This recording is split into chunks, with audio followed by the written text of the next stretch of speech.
Yes. You are mentioning about building the relationship with Paramātmā. Generally, we remember the deities whenever we want to pray or we go out. We build relationship by praying for the deities. Both are same, Prabhu? No, you serve the deities. You serve the deities, you pray to Paramātmā. To pray to the Lord in your heart, because your service requires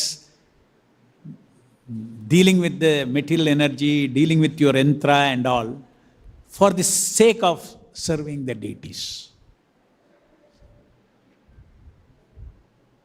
So, deity is your object of service. Your guide, your leader,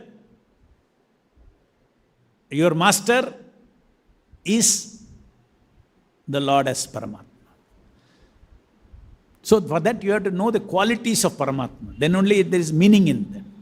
That He is the Param Ishvara. He is transcendental to three modes of material nature. He sanctions everything. He is a witness of everything. Those aspects, glories of Paramātmā, you should know. Suridam Sarva Bhutanam also is applying to Paramātmā. Huh? Suridam Sarva Bhutanam, that shloka is applicable to Paramātmā. Yes. Sarva Bhutanam, he says.